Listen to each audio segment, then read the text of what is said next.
तो एकनाथ शिंदे बपोरे मुंबई पहुंचे। बपोरे 12:30 वागे शिंदे मुंबई पहुंचશે। એકનાથ શિંદે દેવેન્દ્ર ફડણવીસ સાથે મુલાકાત કરશે।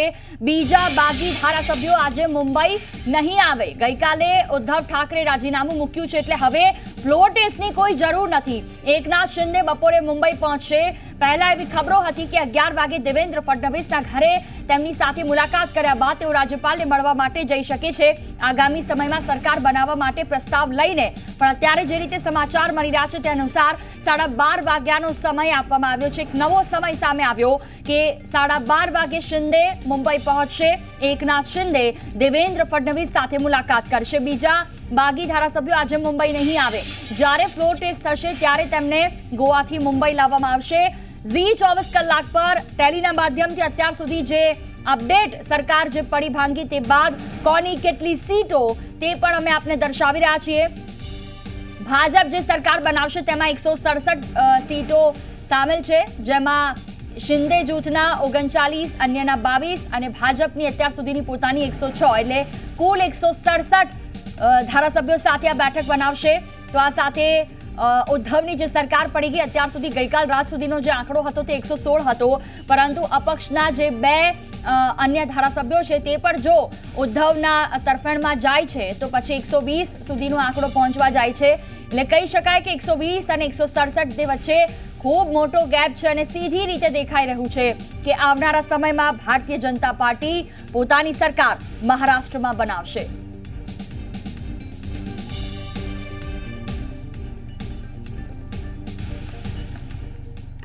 ઉદ્ધવના રાજીનામા બાદ સંજય રાઉત પ્રહાર, અમને પોતાનાઓએ જ દગો આપ્યો। સંજય રાઉતે વાત કરી, પોતાનાએ જ પીઠમાં ખંજર ભોંક્યું। પહેલા દિવસથી જ સરકાર પાડવાનું ષડયંત્ર ઘડાયું। સંગઠનમાં મારી સામે પણ ષડયંત્ર ચાલુ છે, અમે બાલા સાહેબના રસ્તે ચાલતા રહીશું। મહત્વનું છે કે એકનાથ શિંદે સહિતના અનેક એવા શિવસૈનિકો કે જેમણે શિવસેના છોડી અને ત્યારબાદ ગુવાહાટી પહોંચ્યા અને ત્યારબાદ જે આખું સમીકરણ રચાયું, તમામ લોકો તેના સાક્ષી છે। અને આખરે ગઈકાલે જ્યારે ઉદ્ધવ ઠાકરે રાજીનામું આપ્યું ને આજે સવારે સંજય રાઉતના પ્રહાર, અમને પોતાનાઓએ જ દગો આપ્યો। સંજય રાઉત પોતાનાઓએ જ પીઠમાં ખંજર ભૂક્યું તે પ્રકારનું નિવેદન આપ્યું।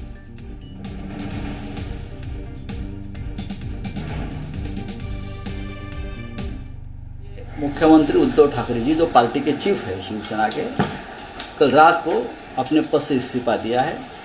सर्वोच्च न्यायालय में जिस प्रकार का निर्णय आया है उसके बाद पद पर रहना उनके लिए उचित नहीं था। बहुत ही नैतिकता की राजनीति करने वाले वो नेता है। कल त्यागपत्र दिया है, लोगों से अपील की है कि किस परिस्थिति में उनको ये पद छोड़ना पड़ा। 2.5 साल तक उद्धव जी के नेतृत्व में कांग्रेस और राष्ट्रवादी की सरकार चली, शिवसेना उसमें थी अर्थात, और सभी का उनको सहकार्य मिला, सोनिया गांधी हो, पवार साहब हो। लेकिन उद्धव जी ने जाते वक्त कहा कि मेरे ही लोगों ने मुझसे गद्दारी की, बेईमानी की, इसलिए ये सरकार अब मैं नहीं चला सकता हूँ। लेकिन Shiv Sena is not born for power, power is born for Shiv Sena. हम सत्ता के लिए पैदा नहीं हुए, सत्ता हमारे लिए पैदा हुई। ये बाला साहब ठाकरे जी का एक मंत्र रहा हमेशा। हम वापस काम करेंगे और फिर एक बार अपने बलबूते पर सत्य पे आएंगे। मैं एक लॉ मेकर हूँ, मैं मेंबर ऑफ पार्लियामेंट हूँ, मुझे जिम्मेदारी मालूम है। मुझे मालूम है ये सब कौन कर रहा है, उनके पीछे कौन है और क्यों हो रहा है, ये पूरा देश जानता है।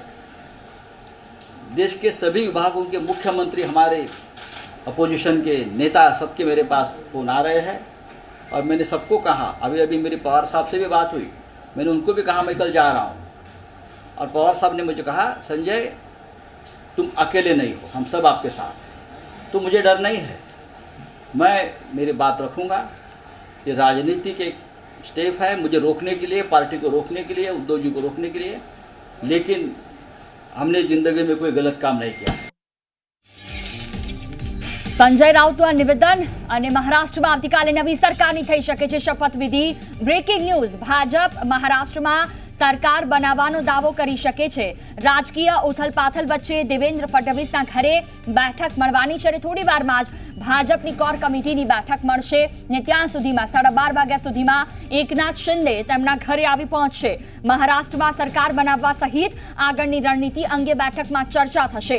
મહત્વનું છે કે સુપ્રીમના ફ્લોર ટેસ્ટના ચુકાદા બાદ ઉદ્ધવ ઠાકરે મુખ્યમંત્રી પદ પરથી રાજીનામું આપી દીધું હતું, જેને મંજૂર કરતા રાજ્યપાલે કહ્યું છે કે નવી સરકાર ન બને ત્યાં સુધી ઉદ્ધવ ઠાકરે કાર્યકારી મુખ્યમંત્રી રહેશે। સરકાર બનાવવા સહિત આગળની રણનીતિ અંગે પણ બેઠકમાં ચર્ચા થશે। રાજકીય ઉથલપાથલ વચ્ચે દેવેન્દ્ર ફડણવીસના ઘરે બેઠક ને આ બેઠકની થોડી જ વારમાં શરૂઆત 12:30 વાગ્યા સુધીમાં એકનાથ શિંદે પણ આવી પહોંચશે।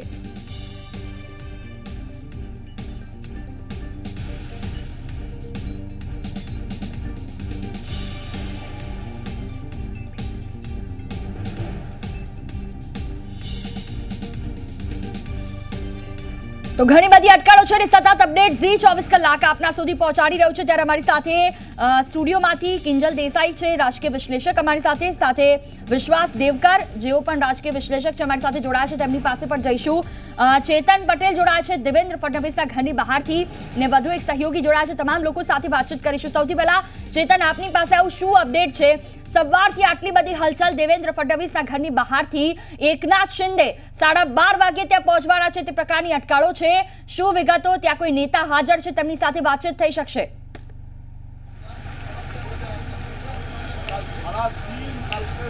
જી બિલકુલ, દેવેન્દ્ર ફડણવીસના ઘરે એક મહત્વપૂર્ણ બેઠકનું આયોજન હાથ ધરવામાં આવ્યું છે, જેમાં એકનાથ શિંદે પણ આ બેઠકમાં હાજર રહેશે। તેઓ ગોવાથી મુંબઈ એરપોર્ટ અને મુંબઈ એરપોર્ટથી જે દેવેન્દ્ર ફડણવીસ છે તેમના નિવાસસ્થાને ટૂંક જ સમયમાં આવી પહોંચશે। જો કે તે પહેલાં ભાજપના જે દિગ્ગજ નેતાઓ છે તે એક પછી એક આવી રહ્યા છે। આપ જોઈ શકો છો મહારાષ્ટ્રના જે પ્રભારી છે, આ ઉપરાંત ભાજપના જે એક્સ મંત્રીઓ છે તેઓ પણ અહીં નિવાસસ્થાને આવી ચૂક્યા છે। આપ જોઈ શકો છો, તેમની સાથે આપણે વાતચીત કરવાનો પણ પ્રયાસ કરીશું। જી, આપ જોઈ શકો છો તેઓ મીડિયાથી વાત કરવા નથી માંગી રહ્યા। જો કે અહીં એક પછી એક એક્સ મંત્રીઓ તમામ જે ભાજપના છે તેઓ નિવાસસ્થાને આવી રહ્યા છે। એકનાથ શિંદે આવશે ત્યારે તમામ જે લોકો છે તેમની સાથે બેઠકનું આયોજન હાથ ધરવામાં આવશે। આગળ કયા પ્રકારની રણનીતિ તૈયાર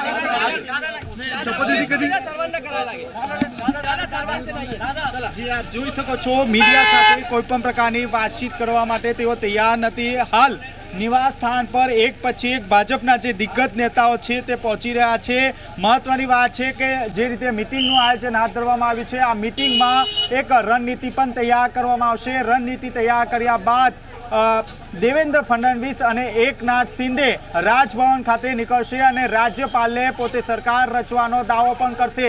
જો કે તે પહેલાં આપ જોઈ શકો છો એક પછી એક ભાજપના તમામ જે દિગ્ગજ નેતાઓ છે, એક્સ મંત્રીઓ છે તે અહીં નિવાસસ્થાને એક પછી એક પહોંચી રહ્યા છે। બપોરે 12:30 વાગ્યાના અરસામાં એકનાથ શિંદે પણ અહીં આવી પહોંચશે અને તેમની સાથે પણ એક બેઠક આયોજન હાથ ધરવામાં આવશે। આવતીકાલે રથયાત્રા છે ત્યારે સીએમ તરીકે દેવેન્દ્ર ફડણવીસ અને ડેપ્યુટી સીએમ તરીકે એકનાથ શિંદે શપથ ગ્રહણ કરશે। આ સાથોસાથ જો વાત કરીએ તો મંત્રીમંડળની હાલ કોઈ પણ પ્રકારની રચના કરવામાં નહીં આવશે, તેની રાહ જોવામાં આવશે। જે ફ્લોર ટેસ્ટ છે તે પાસ કરવામાં આવશે। મહત્તમ સીટો મળ્યા બાદ ભાજપ દ્વારા કયા મંત્રીને કયું મંત્રીમંડળ આપવામાં આવશે તે પણ નક્કી કરવામાં આવશે। જો કે આજની બેઠક સૌથી મહત્વની રહેશે, કારણ કે બીજી તરફ ઉદ્ધવ ઠાકરે દ્વારા પણ એ વાતનો આક્ષેપ કરવામાં આવ્યો છે કે અમે જે લોકોનો હાથ પકડ્યા હતા તેઓ જ અમારી સાથે દગો કરી રહ્યા છે। ત્યારે આપની પાસે પાછા ફરીશું તો જે તસવીરો મારા સંવાદદાતા મુંબઈથી ચેતન પટેલે આપને દર્શાવી છે, વધુ અપડેટ તેમની પાસેથી લઈશું। સતત ધારાસભ્યો છે તે આવી રહ્યા છે। અમારી સાથે બે ગેસ્ટ પેનલ જોડાય છે અને થોડી જ વારમાં અમારી સાથે निकुल सिंह पर जोड़ाशे, તેમની સાથે જઈશું। विश्वास जी, सबसे पहले आपके पास आना चाहूंगी।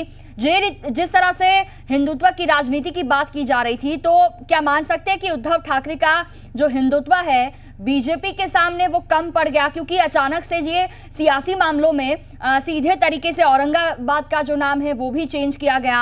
हालांकि न्यू मुंबई का जो एयरपोर्ट है उसका नाम भी चेंज किया गया और हिंदुत्व की बातें बहुत सी चलती आ रही है और कहा जा रहा है कि इसी की वजह से हमने शिवसेना का जो मूल है, जो हिंदुत्व है, उसे बचाने के लिए सारे विधायकों ने बीजेपी में जाने का फैसला किया। क्या मानते हैं इस बारे में आप?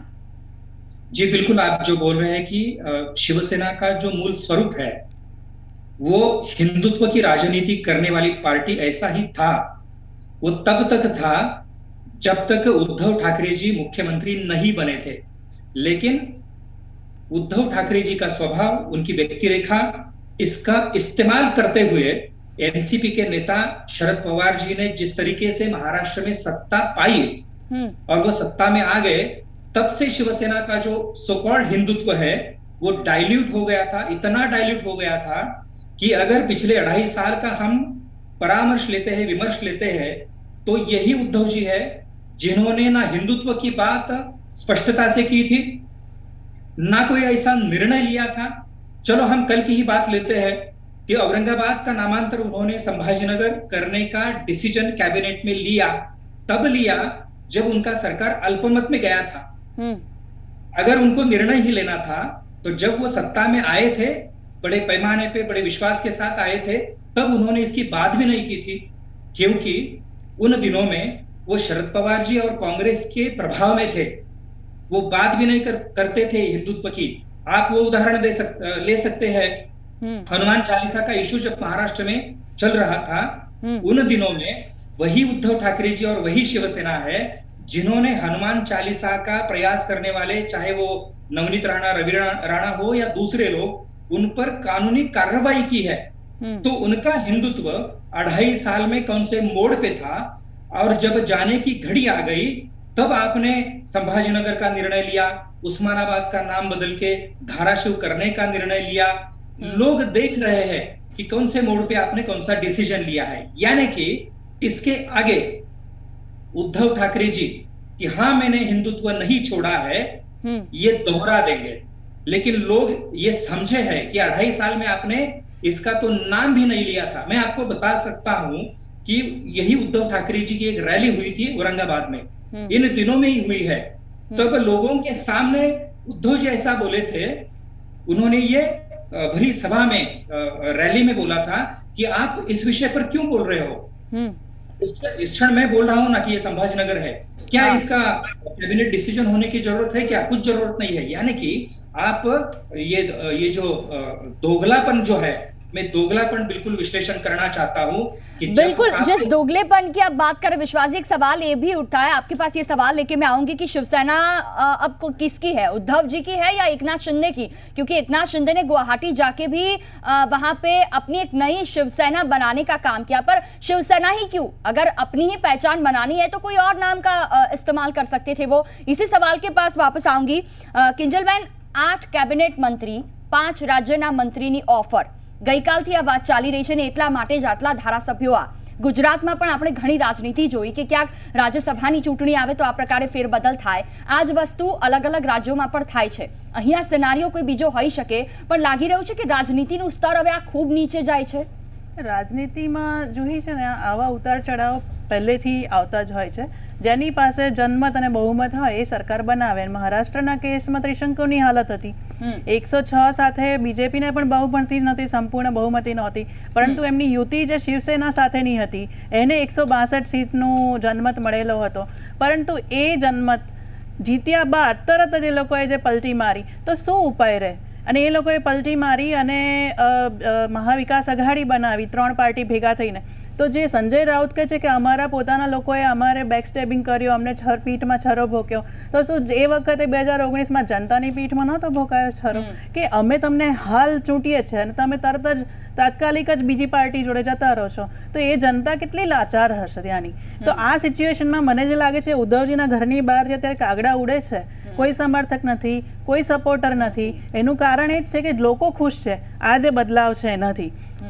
હમણાં જે વાત થઈ કે ઉદ્ધવજીની સરકારની ઉદ્ધતતા અને ઉદ્દંડતા એ દેખાતી હતી લોકોને। આપણે પણ જોયું અહીંયા બેઠા બેઠા કે 2.5 વર્ષમાં શું ખેલ કર્યા છે એ સરકારે, કે જેનો બેઝ હિન્દુત્વ હતો, કે હિન્દુત્વ માટે જેના બાલાસાહેબ ઠાકરે જે પ્રણેતા હતા પાર્ટીના, એ કંઈ પણ કરવા તૈયાર હતા, એ હિન્દુત્વને કોરાણે મૂકી દીધું। અને એના બદલે એવા જે હિન્દુત્વવાદી લોકો હોય એની ધરપકડો કરવા માંડી અને એને વિતાડવાના, કનડવા એ પ્રવૃત્તિઓ ચાલુ થઈ ગઈ। એટલે આ વસ્તુઓમાં આ પરિસ્થિતિ આવવાની જ હતી। અને શિવસેના કોની? તો શિવસેના શિવ સૈનિકોના સમર્થકોની, શિવસૈનિકોના કાર્યકરોની। માત્ર ઉપરનો જે અધ્યક્ષ છે એનો બદલાવ આવશે.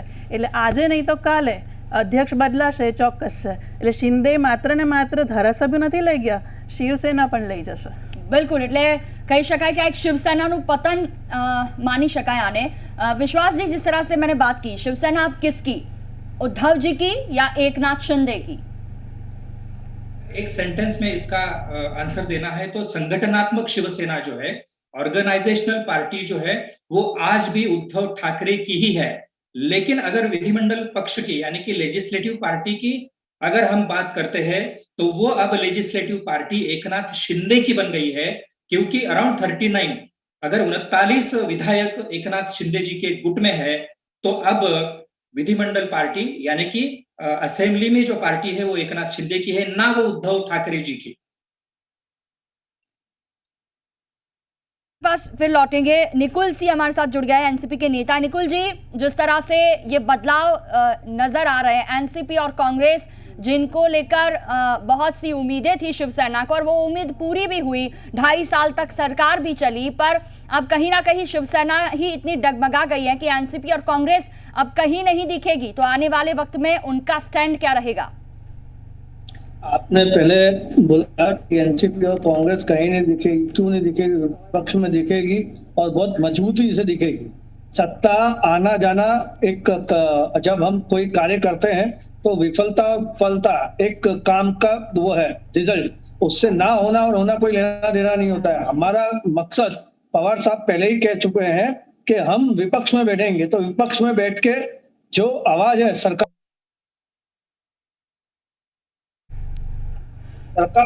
के विरुद्ध मजबूती से उठाएंगे. जो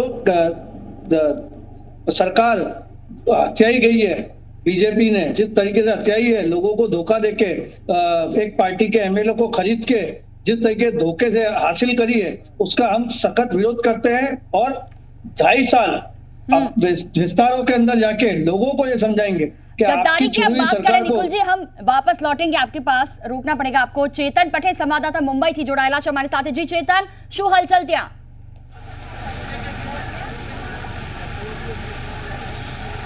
જી જોઈએ, હું દેવેન્દ્ર ફડણવીસના જે નિવાસસ્થાન છે તેના બહારના દ્રશ્યો બતાવવાનો પ્રયાસ કરીશ. એક પછી એક ભાજપના જે દિગ્ગજ નેતાઓ છે તે તેમના નિવાસસ્થાને આવી પહોંચી રહ્યા છે. આપ જોઈ શકો છો, પોલીસનો અહીં ચાપતો બંદોબસ્ત મૂકી દેવામાં આવ્યો છે. જે ગાડી નંબર આપવામાં આવ્યો છે તેવા લોકોને જ અંદર પ્રવેશ આપવામાં આવી રહ્યો છે. મહારાષ્ટ્રના પ્રભારી, આ ઉપરાંત ભાજપના એક્સ મંત્રી સહિતના ભાજપના તમામ જે દિગ્ગજ નેતાઓ છે તે એ દેવેન્દ્ર ફડણવીસના જે નિવાસસ્થાન છે ત્યાં આવી ચૂક્યા છે. બપોરે 12:30 વાગ્યાના અરસામાં એકનાથ શિંદે પણ જે દેવેન્દ્ર ફડણવીસ છે તેમના નિવાસસ્થાને આવી જશે અને મહત્વની જે બેઠક છે તે બેઠકનું પણ આયોજન હાથ ધરવામાં આવશે. જો સૌથી મહત્વની વાત છે કે જે રીતે સુપ્રીમ કોર્ટ દ્વારા ફ્લોર ટેસ્ટની જે વાત કરવામાં આવી હતી અને ફ્લોર ટેસ્ટ માટે મંજૂરી આપવામાં આવી હતી, ત્યારબાદ ઉદ્ધવ ઠાકરેના પર થઈ ગયું હતું કે પોતે ફ્લોર ટેસ્ટમાં તેઓ પાસ થઈ શકશે નહીં, જેને કારણે તેઓએ તાત્કાલિકપણે રાજીનામું આપી દીધું હતું. ત્યારે બીજી તરફ પણ જો અને તોની પરિસ્થિતિ જોવા મળી રહી હતી. જો ઉદ્ધવ ઠાકરે રાજીનામું નહીં આપતે તો તમામ જે ધારાસભ્ય છે તેમને ગોવાથી મુંબઈ લાવવામાં આવતે, અને જો ઉદ્ધવ ઠાકરે રાજીનામું આપશે તો તમામ જે ધારાસભ્ય છે તેમને ગોવા જ ખાતે રાખવામાં આવશે. હાલ જે રીતે રાજીનામું આપી દેવામાં આવ્યું છે, ત્યારબાદ તમામ જે ધારાસભ્ય છે તેમને હાલ ગોવા ખાતે જ રાખવાનો નિર્ણય કરવામાં આવ્યો છે. આજે અપડેટ આપે દર્શાવી, દર્શકોને પણ બતાવી, સતત મુંબઈથી અપડેટ મારા સંવાદદાતા ચેતન પટેલ આપના સુધી પહોંચાડી રહ્યા છે. આ સાથે ગેસ્ટ પેનલ મારી સાથે જોડાય છે. ભાજપમાંથી શ્રદ્ધા રાજપૂત પણ જોડાય છે. શ્રદ્ધાબેન, સૌથી પહેલો સવાલ તો એ થાય કે હવે 30 વર્ષની આ દોસ્તી હતી, જેમાં 30 વર્ષમાં 24% જેટલી શિવસેના સમેટાઈ ગઈ. કયા પરિબળો કામ કરી ગયા હિન્દુત્વની સાથે? જુહીબેન, શિવસેના હોય કે ભારતીય જનતા પાર્ટી હોય કે અન્ય પાર્ટી હોય, એમની એક વિચારધારા હોય છે અને લોકો એ પાર્ટીની વિચારધારા સાથે જોડાય છે અને સમર્થન આપે છે. શિવસેના એનડીએ જોડે હતી, ભારતીય જનતા પાર્ટી સાથે અમારું ગઠબંધન હતું, અમારા એનડીએના સાથી ઘટક હતા. બાલા સાહેબ ઠાકરે માટે અમને હંમેશા સન્માન રહ્યું છે. વારે વારે સન્માન પ્રધાનમંત્રીથી જેને શીર્ષ નેતૃત્વએ આજે બી બાલા સાહેબ ઠાકરે અમારા માટે એક અમર છે અને અમારા માટે સન્માનનીય છે. એ જે વિચારધારા સાથે હિન્દુત્વની ચાલ્યા હતા અને એમણે પોતાની વિચારધારાનું જે સમર્થન છે એ બીજેપીને આપ્યું હતું. અને જ્યારે દેવેન્દ્ર ફડણવીસ પૂર્વ મુખ્યમંત્રી મહારાષ્ટ્રના હતા તો એડમિનિસ્ટ્રેટિવ ગણાતા હતા, એક સારા સીઓ લોકો કહેતા હતા કે એક મહારાષ્ટ્રની જે એક ફ્લેવર છે એની અંદર બહુ સારું કામ કર્યું હતું. પણ છતાં બી જ્યારે ઇલેક્શન નજીક આવી એવા હતું જ કે જો અમે લોકો ત્યાં દેવેન્દ્ર ફડણવીસની અંડરમાં નરેન્દ્ર મોદીજીની લીડરશિપની અંદર ટોટલી મહારાષ્ટ્રમાં કન્ટેસ્ટ કરીએ તો અમને એબ્સોલ્યુટ બહુમતી મળવાનો એ વખતે પણ ચાન્સ હતો. છતાં બી શિવસેના જે અમારી ગઠબંધનની હતી એનડીએની, અમે સીટોની વહેંચણી કરી અને મહારાષ્ટ્રના તમામ લોકોએ બીજેપી અને શિવસેનાના ગઠબંધનને એ વખતે એબ્સોલ્યુટ મેજોરિટી આપવી હતી.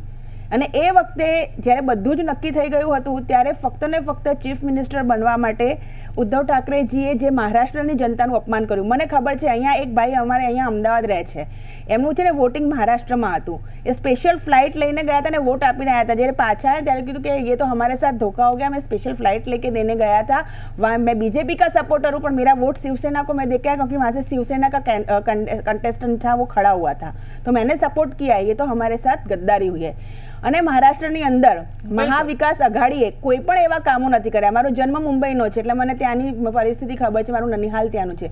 કોઈ એવા કામો નથી કર્યા, કોઈ વિકાસના નથી કામો કર્યા. અને જ્યારે તમે તમારી વિચારધારાથી ભટકી જાઓ છો ત્યારે જે મેન્ડેટ તમને પ્રજાજનોએ આપ્યું છે અને અંતે લોકતંત્રમાં લોકશાહીની અંદર લોકો જ મહાન છે. અને આજે જે થયું છે એ લોકતંત્રનો, મહારાષ્ટ્રને જે લોકોએ જે જન્મત આપ્યો હતો, આજે મહારાષ્ટ્રની જનતાનો વિજય થયો છે.